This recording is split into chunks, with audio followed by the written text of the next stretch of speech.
Olá pessoal, aqui é o professor de matemática Éder Bruno do Pré-Vestibular Municipal de Belém e vamos ter a nossa aula de função polinomial do segundo grau, mais conhecida como função quadrática, na nossa aula de número 20. Acompanhe comigo aqui.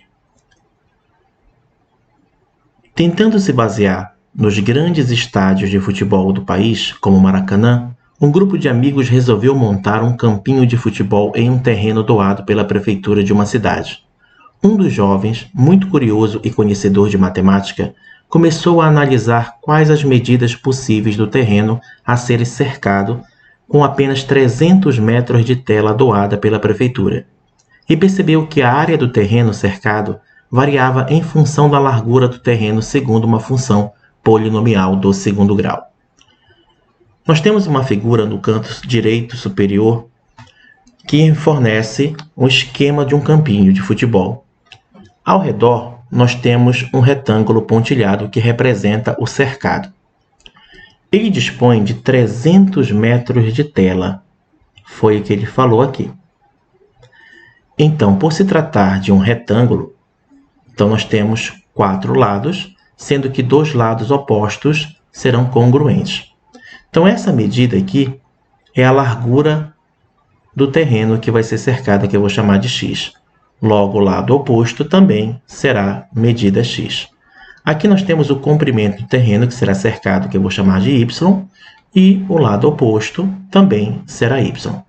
A soma desses 4 lados dá exatamente esses 300 metros de tela disponíveis.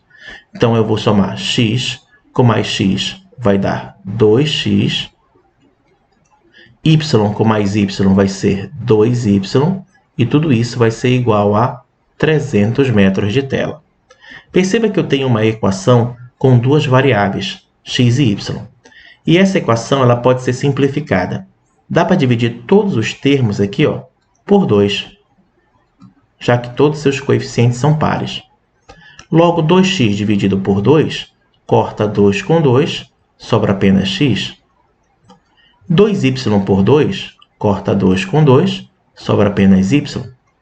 E 300 dividido por 2 é 150. Temos uma equação mais simplificada. Como ele fala que ele percebeu que a área do terreno cercado variava em função da largura, então vamos falar da área desse terreno cercado. Como se tratar de uma figura retangular, a área de um retângulo todo mundo conhece como base vezes a altura, ou simplesmente o comprimento multiplicado pela largura. Nesse caso em questão, o comprimento é y multiplicado pela largura, que é x. Logo, a nossa área do terreno vai ser igual. Esse y eu posso obter isolando aqui nessa primeira equação o seu valor. Então, y vai ser igual a 150. Aí eu pego esse x que é positivo, passo para o outro lado e fica negativo. Aí no lugar do y vamos substituir 150 menos x. Logo, 150 menos x, que é o y, multiplicado pelo x. Aqui nós vamos aplicar a propriedade distributiva da multiplicação. Esse x vai multiplicar esse menos x, que vai dar menos x ao quadrado. E depois esse x vai multiplicar este 150, que é positivo. Logo, vai ficar 150x. Perceba que apareceu uma função. E essa função é uma função do segundo grau, porque a variável x tem como expoente o número 2. Tudo bem? Logo, nós temos a área em função da largura desse cercado. Então, nós temos aqui um modelo matemático que representa uma função polinomial do segundo grau, ou simplesmente função quadrática. Vamos para a definição. Chama-se função quadrática ou função polinomial do segundo grau qualquer função dos reais aos reais, sendo que esse primeiro r bem aqui representa o domínio da função. E esse segundo r aqui representa o contradomínio da função. Então, a função é dada pela seguinte lei: f de x igual a ax² mais bx mais c, onde o a, o b e o c são valores reais, contanto que o a seja diferente de zero.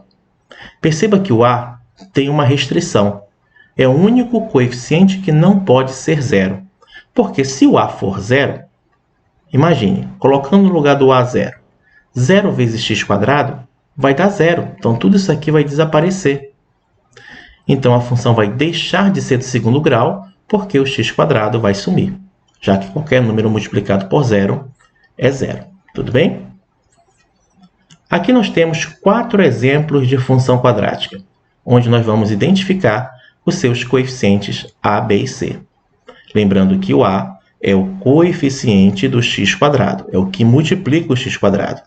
O b é o que multiplica o x, é o coeficiente do x. E o c, ele não multiplica com x, ou seja, ele não depende de x. Logo, ele é conhecido como termo independente de x. Então, veja, nesse primeiro exemplo, a função f de x igual a 3x² mais 7x menos 2. O a é o coeficiente do x², que no caso aqui é o 3. O b é o coeficiente do x, quem está multiplicando o x aqui é esse mais 7. Podemos colocar apenas 7. E o c, que é o nosso termo independente, é o termo solitário, que não multiplica com x, é menos 2.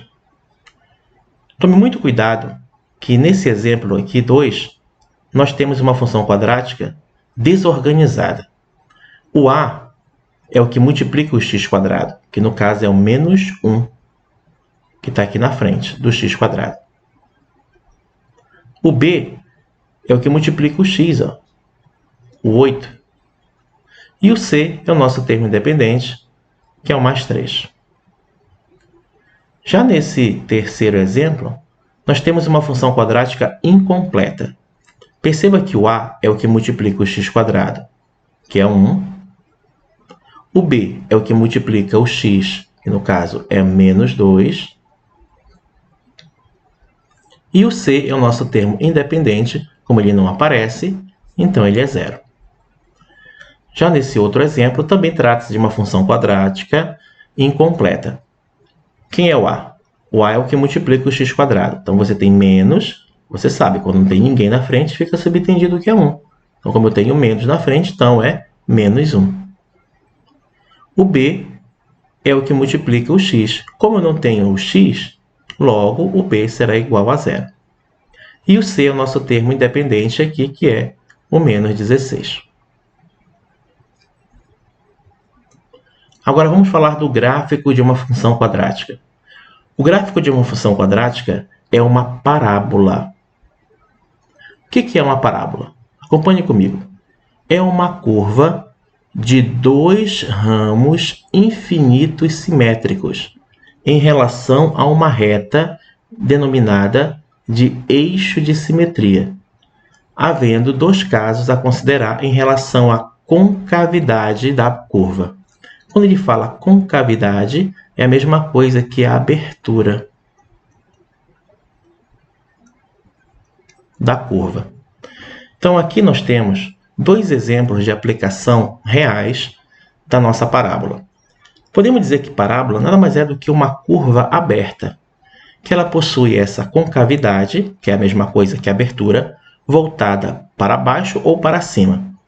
Aqui nesse primeiro exemplo, você tem a ponte de JK lá em Brasília, que é formada por arcos de parábola com a concavidade voltada para baixo, ou seja, a abertura voltada para baixo. Aqui também, ó, você tem esse arco que vem desde lá de trás, crescendo, depois ele decresce e tem a abertura dele, ó, voltada para baixo. Esse outro arco também, ó, tem a concavidade ou abertura voltada para baixo. Já nesse exemplo aqui do lado, você tem uma ponte que foi construída lá no Japão, que ela é formada por cabos de aço. Esses cabos aqui, como vocês podem perceber, estão suspensos. E com isso eles formam uma curva. E esta curva, ela tem a abertura dela, olha só, voltada para cima. Para cá também, ó. Essa curva ela vem, vai ter um momento que ela vai parar de descer e começar a crescer. Também vai ter a abertura voltada para cima. Lembrando que a abertura é a mesma coisa que concavidade.